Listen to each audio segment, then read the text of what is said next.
आत्मा की आवाज। किसी गांव में एक गरीब ब्राह्मण रहता था। ब्राह्मण गरीब होते हुए भी सच्चा और ईमानदार था। परमात्मा में आस्था रखने वाला था। वह रोज सवेरे उठकर गंगा में नहाने जाया करता था। नहा धोकर पूजा पाठ किया करता था। रोज की तरह वह एक दिन गंगा में नहाने गया। नहाकर जब वापस आ रहा था तो उसने देखा रास्ते में एक लिफाफा पड़ा हुआ है। उसने लिफाफा उठा लिया। लिफाफे को खोल कर देखा तो वह ब्राह्मण हक्का बक्का रह गया। लिफाफे में काफी सारे नोट थे। रास्ते में नोटों को गिनना ठीक न समझकर उसने लिफाफा बंद कर दिया और घर की तरफ चल दिया। घर जाकर उसने पूजा पाठ करके लिफाफे को खोला। नोट गिनने पर पता चला कि लिफाफे में पूरे 20,000 रुपए थे।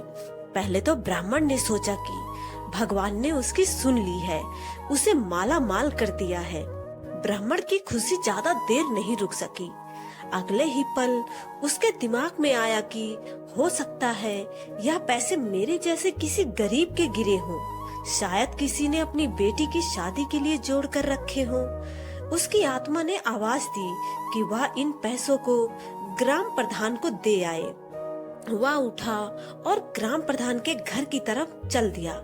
अभी वह ग्राम प्रधान के आंगन में ही गया था। उसे लगा कोई गरीब आदमी पहले से ही ग्राम प्रधान के घर आया हुआ है। वह भी उनके पास पहुंच गया। गरीब आदमी रो रो कर प्रधान को बता रहा था कि कैसे कैसे यत्नों से उसने पैसे जोड़े थे पर कहीं रास्ते में गिर गए थे। सारी कहानी सुनने पर गरीब ब्राह्मण ने जेब से पैसे निकाले और उस गरीब आदमी को देते हुए कहा कि मुझे ये पैसे रास्ते में मिले हैं। आपकी कहानी सुनने के बाद अब यकीन हो गया है कि ये पैसे आपके ही हैं। पैसे देखते ही गरीब के चेहरे पर रौनक आ गई। गरीब ब्राह्मण ने कहा, पैसे गिन लीजिए।